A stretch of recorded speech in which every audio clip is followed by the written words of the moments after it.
Hey, good morning, good afternoon, good evening. Welcome to another exciting edition of Rumor and Innuendo. We are back from the Thanksgiving holiday spectacular. Dom will be on in just a few moments, but I wanted to make sure we were live at noon for all of you rumor and innuendoans. Is that what we're going with? We'll go with rumor and innuendoans for today. Why not? Jeff Henniger says, happy post Thanksgiving, and what a war games. What a hell of a show there was this past Saturday night.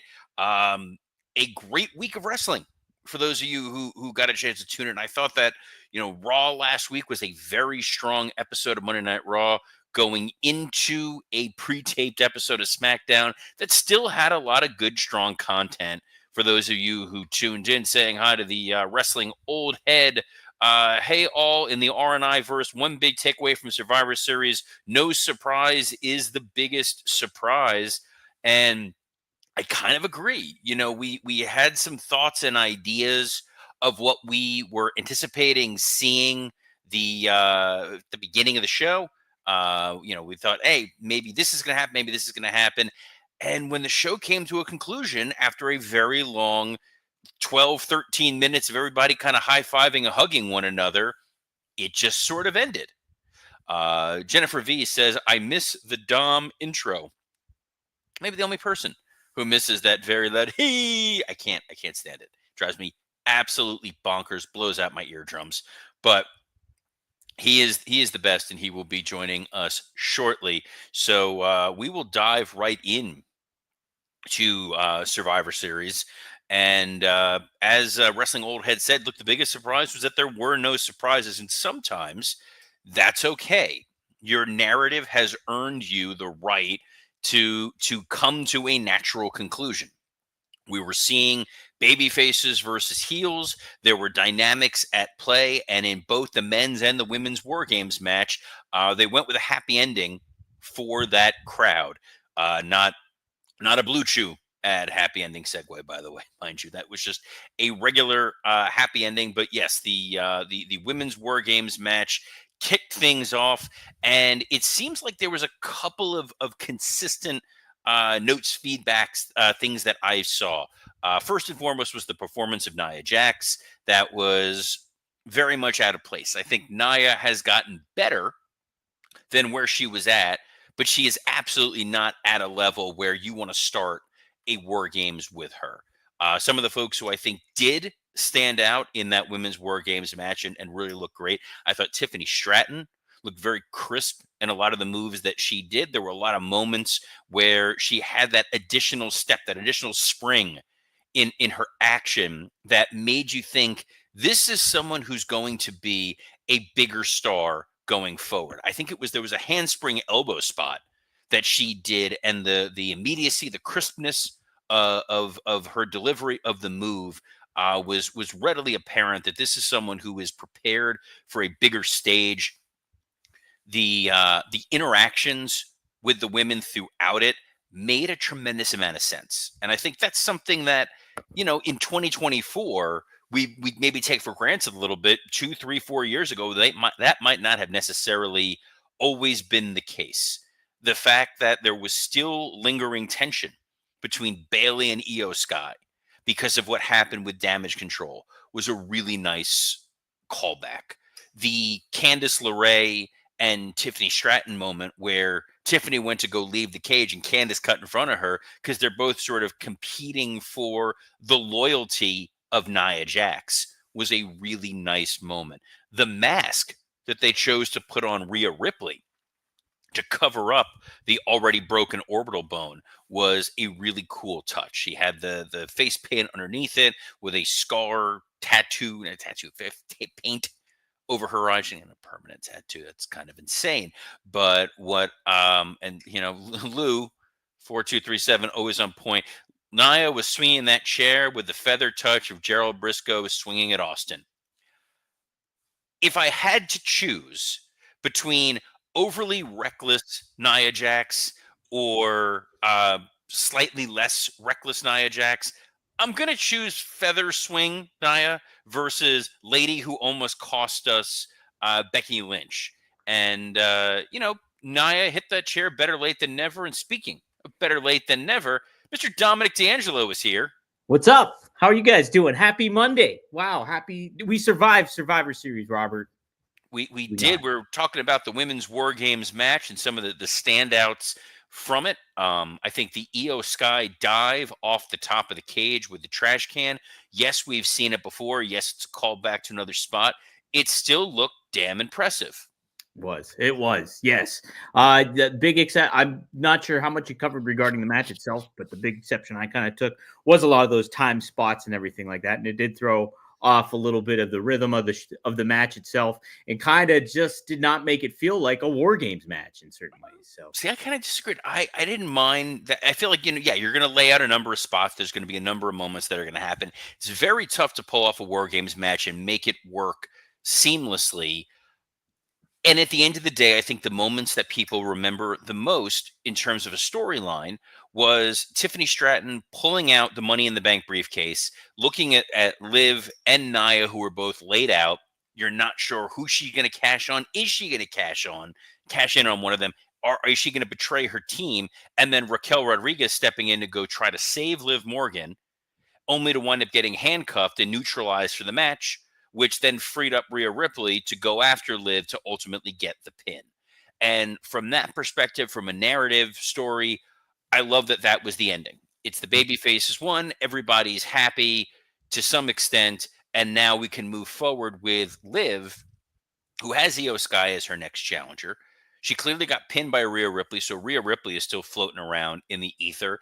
And then you've got Nia Jax, who's going to be questioning Tiffany Stratton's actions and blaming her for costing that team the win. So from that perspective, I think the War Games match was successful. Were there some clunky moments? Yes. But I think in the history and the pantheon of War Games, that always sort of winds up being the case, Dom. Sure, yeah. And that's definitely, that comes with the territory of it all. I did enjoy the finishing spot, too, with Rhea Ripley doing the pump handle slam or the riptide. The riptide right through the table, yes. Which was very nicely done. So props to them. It was, it was a fun little opener. Got the Vancouver really into it. And I thought it kept a pretty good rhythm overall for the rest of the show. It definitely kept a pretty good rhythm. And guys, if you're looking to keep a pretty good rhythm as you're entering your own War Games, let's go with that. Does Blue Chew work? If you're asking that question, we want you to know that Blue Chew is putting their money where their mouth is by giving you 1 month free. Blue Chew is an online service that delivers the same active ingredients as Viagra, Cialis, and Levitra, but at a fraction of the cost in chewable form. The process is simple. Sign up at BlueChew.com, consult with one of their licensed medical providers, and once you're approved, you'll receive your prescription within days. Blue Chew tablets are made in the USA and prepared and shipped directly to your door. The best part, it's all done online. No visits to the doctor's office, no awkward conversations, and no waiting in line at the pharmacy. You can take them anytime, day or night, so you can plan ahead or be ready whenever an opportunity arises. The last thing you want is to be trapped in that cage, watching the clock count down until you're able to spring into action. With Blue Chew, you don't have to worry about any of that. You're the first man, you're the last man, because Blue Chew wants all men rock hard. They told me that's their mission. They will not stop until every man is bricked up like a brick house, till every tent is pitched, till every rod is raised. Discover your options at BlueChew.com. We've got a special deal for our listeners. Try Blue Chew free. Just pay $5 shipping at checkout when you visit BlueChew.com. That's BlueChew.com to receive your first month free. Visit BlueChew.com for more details and important safety information. And we thank Blue Chew for sponsoring this Survivor Series edition of Rumor and Innuendo. Thank you, Blue Chew. Oh man, made it through that whole sucker. That I was fighting a hiccup the entire time. You did. You were a champ, Robert. I am a champ. And you know who's also a champ? And that is Shinsuke Nakamura. Yes, that's right. Yeah. Mm-hmm. Yeah, not no more. No.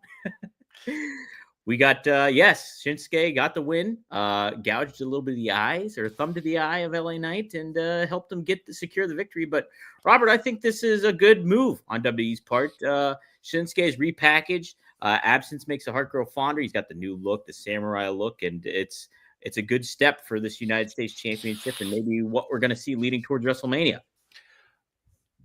Interesting take. Sure. I love the presentation of Nakamura. Nakamura is great because he is a dude who you can legitimately heat up at any point in time. Mhm. He's him like him, a lot like AJ Styles. They are leftovers. You can pop them in, nuke them for 30 seconds, and they are white hot again. Yeah. I thought that the Nakamura LA Knight match was totally fine. The fact that LA Knight lost because he got dropped onto that partition in between the rings gives him a little bit of an out. Yes, there was the eye rake as well. LA Knight with the United States title wasn't lighting the world on fire by any stretch of the imagination. I thought for sure the purpose of LA Knight holding that title was to eventually transition into Carmelo Hayes. Mm. But that's not what we got. We now have heel Nakamura. It was for lack of anything else, this was the surprise, quote unquote, for that show. And Nakamura as the Intercontinental Champion in a fairly strong upper mid card in on SmackDown has a number of opportunities. You know, you can do a rematch with Andrade. We had a great Andrade Nakamura match on SmackDown. You still have Santos Escobar and Carmelo Hayes in an LA Knight rematch. So there's the possibility for more 3-way, 4-way matches going forward with Shinsuke. He's a dude you can trust with just about anybody. How would you go with not LA Knight? How would you go with Shinsuke moving forward? Who would you put him up against? Would you circle back with LA Knight back in the mix and create a chase for him, or would you do something differently? I'd love to see another Andrade Nakamura match. I think Mhm. that just the promise of those two wrestling one another is intriguing and interesting enough. And LA Knight trying to get back his title may be compelling. LA Knight freed up for the Rumble might be compelling. I think that what's nice about Shinsuke Nakamura is he is sort of that very pure evil heel that whoever you want to put him in there with is instantly going to get the reaction that you want. Mhm. And maybe, just maybe, hypothesizing here, Carmelo Hayes talked a big game, lost to Cody Rhodes. Maybe we're going to start leaning a little bit into an unsure Carmelo as a babyface, and then he captures the Intercontinental title, gets that win with a pop. Who knows? Yeah, that's not a bad move either. Yeah, I'm with that on Robert. It's a good one. Another good one was the match between Gunther and Damian Priest. So is that Well, the it next was one? a good one, but that is not the next match. Oh no! Dang it! It's great. Dang it! It's all right. We had like 4 days off. You haven't. You're still the tryptophan is still in your system. Did you have a nice Thanksgiving, by the way? I did. It was really nice. Yeah, really nice. Got to spend it with my grandma, my aunt, my mom. Did nice stuff. Saw some pictures on Facebook. You're all holding the baby, hoping that Yes, baby belonged to somebody who was at that Thanksgiving. it was We my know brother. your dubious history of kidnapping children. How was the Um, Macy's Day Parade, by the way? Freezing cold. It was so cold it was mistaken for an Adam Cole feud. Oh my gosh! Yeah, it was 30 degrees technically, but then with wind chill colder, and it rained nonstop from 4:45 in the morning until 11 o'clock in the morning when the parade finally finished walking by me. Somewhat worth it. Got to see it. It happened. It was done. Checked off the bucket list for my daughter. So I get the dad points here, and I'm sure an equally proud dad was Rick Steiner, Oh, seeing his boy, Braun Breaker, defeat Sheamus and Ludwig Kaiser in what I thought was a very intense, very physical triple threat match. absolutely. This is, I think, the best match on the card in regards to what the was conveyed and how these guys worked with one another. It was just a lot of fun. Sheamus, the welts on his back were just insane. I thought what Kaiser added to the match, and he's just top notch at facials and everything like that when it comes to the ring presence and everything. And Braun Breaker just feels like a star, and I liked his pre-match promo that was aired on social media. Sets him up to what you were saying. I think last week was, or maybe 2 weeks ago, was just like they're in a good position with Braun Breaker because they can kind of use him in that heelish or babyface role right now, and it sets him up very nicely moving forward. I think, Robert. Braun Breaker is Braun Breaker, and I think that in and of itself makes his character valuable. So yes, whether it's kind of like Brock Lesnar. Mhm. Whether he's babyface or heel, Brock Lesnar is Brock Lesnar. Whoever you put him in there with, it's going to be the same sort of match, which is something that you want for a consistency of character. The fact that Sheamus was selling those ribs as well as he was, that finishing sequence, that crowd bit hard on the Ludwig Kaiser fake finish. That he was going to finish off Sheamus. This was going to be the moment. Boom, there was the spear. Boom, another spear. Braun Breaker retains. Ludwig Kaiser still looks like a tremendous star for the future. And Sheamus, as the grizzled veteran, playing his role perfectly. Yeah, and I thought the added intrigue of him potentially, hey, this is the only title he wasn't able to achieve yet. That added some intrigue to that behind it, and then you had Kaiser just being the wild card. Like he could have been the guy that really flipped the card on everything and have him have a honor reign. But I like what they're doing with Braun Breaker a lot. I like what they're doing with Braun Breaker. I did like what they were doing in the Gunther Priest match as well. Yeah, explain. Give me a reason. I like it too. I think we knew we needed to get a match for Gunther on Survivor Series, and we were obviously not getting a Cody Rhodes match here. So you're going to get this Gunther Damian Priest match with the understanding that Gunther's not going to lose the title. He's not going to lose this title for quite some time, but you needed a way for Priest to lose in a way that made sense. So the constant selling by Priest during this match that yes, Gunther doesn't really have that confidence, but he can still take advantage of Priest's own missteps and working over body parts. And those of you who don't love Gunther matches, it's a different type of wrestling than probably what you're used to. It is a much more old school approach. It is a lot more hold based. The moves feel like they hurt. They feel more impactful. Priest sold them really, really well. And then the Finn Balor interference at the end means we're going to get a continuation of this Priest Finn Balor story. If I'm WWE, why not a triple threat?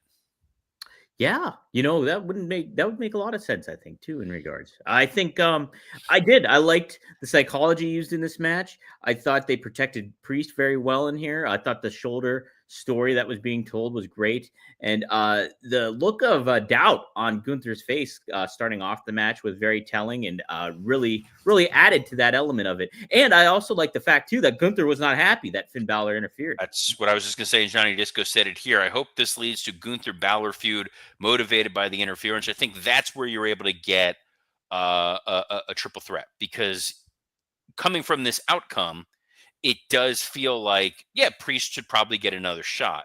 But then you run the risk of, do you want to beat Damian Priest in a one-on-one match with Gunther at the next either PLE or Saturday Night's Main Event or Rumble or whatever that may be? I wouldn't necessarily want to beat Priest clean. You do a triple threat match, you have Finn Balor involved, and when it's a triple threat and there's no disqualification, it gives you a lot more outs. Yeah, absolutely. It does set things up very well. Yeah, like what they're doing with Gunther. I think it's a cool kind of story that they are telling with him in regards to having a little bit of doubt, but he's also this credible champion that can still get the job done. I agree, and that was the pay-per-view. That was the PLE, right? Oh wait, no, sorry, there was one more match. Oh, okay.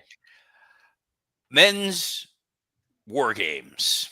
Yes. Dom, what'd you think of this match? So I liked it. I did. I know we talked about it in the group chat a little bit, but I think pretend there is no group chat and we have tens of thousands of people listening to us around the world who are not privy to that. Give me your completely spontaneous thoughts. Okay. I overall liked it. I thought it was a better War Games match than the women's match, and I thought I was surprised by the ending. I thought they would continue to heat up the new bloodline here, but we got a definitive win by CM Punk and the OTC and the rest of the crew. So I liked the moments that they took overall in telling the stories when it comes to who's entering next. CM Punk, the tension between him and Roman Reigns, and I thought that was really, really well done. So overall, I very much enjoyed this main event, Robert. A lot of fun moments of tension throughout this match. Punk and Roman staring each other down. Punk trying to leave the cage and Roman not letting him and having Sammy go instead, and then Punk cutting in front of him to charge in there as the fourth guy to tease that tension that this old Bloodline group is not going to get along, and that the new Bloodline is working like a well-oiled machine. There was a great little visual where CM Punk goes for the GTS hand signal, and then you got Jacob Fatu behind him doing the prayer hands that looks exactly the same. I like that. I like that they locked up the cage so Roman had to scale it, and then he jumps down in what felt like a Marvel movie. This did Mhm. not feel like a wrestling match. This felt like we want to get to big moment and big moment and big moment. And one of those big moments was Roman jumping off the cage and taking out everybody. And then it's him fighting them off 5-on-1.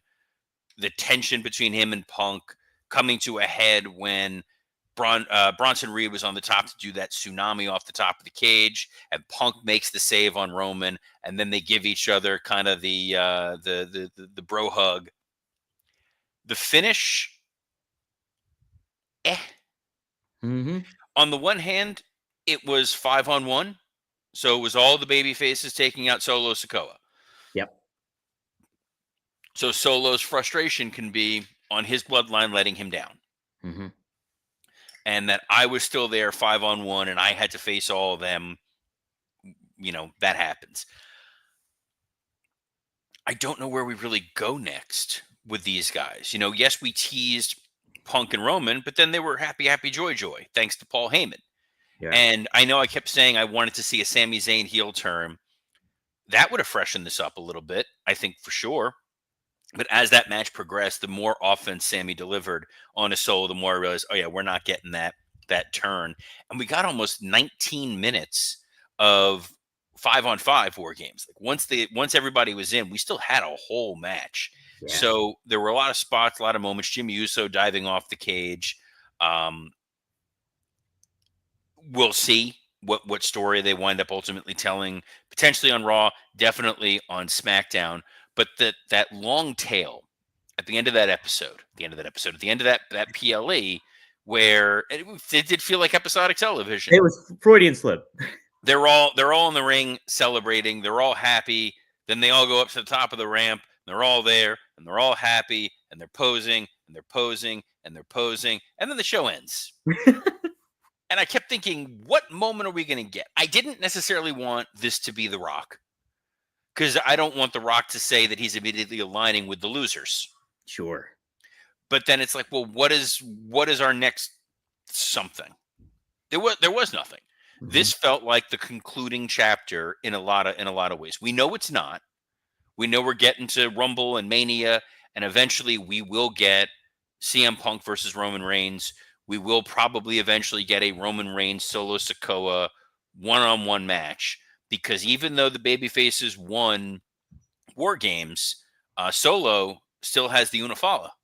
Yes. And he's still got a pin on Roman too, as well. He does still have a pin on Roman, so there is the possibility of that one-on-one, and then obviously whatever they wind up doing with Jacob Fatu, because that dude is a friggin' star. 100%. And guys, if you have not seen Fatu in previous forms, he's an amazing promo, and they have not even tapped into that yet. So there's a lot more on the vine than what you're just seeing when it comes to Jacob Fatu. Yeah, Robert, when it comes to what's next, how do you heat this new bloodline up again if you're doing that? I mean, Hikuleo's in the wings, but is that really going to do anything when it comes to making these feel like credible foes for the baby faces that we have lined up? What I have wanted to see, and still theoretically want to see, is I want Rock as number 30 in the Royal Rumble, Mm-hmm. and then the new bloodline descend into the ring and they eliminate everybody without Rock touching anyone. Yeah. And then you get Rock and Cody at Mania. Roman can somehow wind up in there potentially as a third or has another match, whatever that may be. But I feel like letting these guys be subservient to The Rock ultimately might be the strongest play that they have. Tony Gong asks, at what point does Roman get the Ulafala back? They're really putting some steam behind Saturday night's main event, Mm-hmm. or they can push it all the way to Rumble. They could do that, yeah. Mm-hmm. So who knows? What I do know is Raw tonight is going to have a pretty spectacular story based on what we saw last Monday. Yeah, yeah. Should be New exciting. Day. Yeah. Yeah, Yeah. New New Day. Day New stuff. Day had a segment because since I wasn't here, did you do any shows while I wasn't here or no? I did one. I did the Wednesday one. Yeah. Okay. I think it was. So, oh yeah, there was Dynamite. I completely forgot Dynamite was a thing last. I Yeah. haven't even watched Dynamite yet. I That's know. I how haven't either. important it was. I got back. I watched all the Raw stuff, SmackDown, Survivor Series. Want to be here to talk about all that. But the tension, the interaction between Xavier Woods and Kofi Kingston, where Kofi finally snaps and just tells him like, "Hey, you're just not good enough to be a champion." And now we're going to get this New Day 10th anniversary thing tonight. I think, and Trey Owens says it right here, so I'm gonna throw it to him. Big E needs to come out tonight. I think this is where we get a unified New Day. We get that hug. I don't want to see them break up. You don't want to see them break up. No, I do. I do. Well, you're a sick man, Tom. I definitely do. I really You are an evil, evil man. Why do you want to see them break up? Because I think what I'd like to see have happen is them elevate Xavier Woods to the next level, because you had that confrontation with him and Kofi, and Kofi said it straight out, like, you have not been to the level that me or Big E has basically been at. And, I think this would be a great way for the New Day to help out Xavier Woods and boost him up to the next level and as a great, great heel. And you can do that. I mean, if you had him just turn on both Big E and Kofi, that's just a memorable moment that would even elevate that for a 10-year anniversary of New Day. I think here's the challenge with him turning at this point. If he were to turn and be a heel, he's obviously not a top heel because that's Gunther. Sure. He's not a top heel because that's Finn Balor and Judgment Day. He's not a top heel because you still have Ludwig Kaiser floating around. He would be heel at the same level as Final Testament and The Miz. If they because I think if they do reunite, and if the messaging is this is a rejuvenated New Day, and now they're coming after the tag team champions in Judgment Day, that's fun. Braun Breaker is not the guy that Xavier Woods should be beating. And if you were going to turn Xavier Woods heel, he would need to then win the Intercontinental title. I think that's where you have a little bit of an issue. What I harp on, and this will be the last point because I know we're running low on time. New Day has always said in interviews they never want to split because they want to be a different stable than every other stable that's existed. That they represent something bigger than themselves. And I know that is how they feel. So I think a split here would sort of betray that legacy in a way that I don't think WWE wants to do. Other duos that have great legacies is Dominic D'Angelo and Rob Van Dam. Yeah, that's right, Robert. We went live last night, Sunday night, me and Rob did. And we chatted more about the WWE version of ECW. We covered a lot of ground. We had some run-ins by Katie Forbes. It was a really, really fun episode. It's up now on rvdtv.com, and we'll be up later today in audio format on at 4:20 p.m. Eastern Standard Time. So wherever you get your podcast, type in One of a Kind with RVD. You'll get it right there. So there we go, Robert. You and Scott, I'm sure, are planning a Patreon for Working Stiff when it comes to recapping stuff. We will. We did a special edition of Working Stiff last week with myself, Scott Chaplin, and Mike Lawrence. We went over 2 hours. We barely talked anything modern wrestling. We talked Saturday Night Live, talked comedy, we talked old school wrestling, general fandom. It's a blast. It's well worth going and checking out. But yeah, Scotty and I will be doing a Patreon talking about Survivor Series. Then we'll be back for our main show this Thursday, so you can get that wherever you get podcasts. Uh-oh. What? What are you laughing about? I think I'm frozen. Oh yeah, you were frozen. Thanks for interrupting with your laughs. You killing me, dumb. All right. You can catch our show every Monday through Friday at noon Eastern on a plethora of platforms, including the WWE Creative_ISH X account, the SC Scoops X account, and on YouTube on Working Stiff ad-free shows and Rumor and Innuendo. So on behalf of the perpetually frozen Dominic D'Angelo, I'm Robert Karpolis. Best of luck in your future endeavors. My dang cat razor.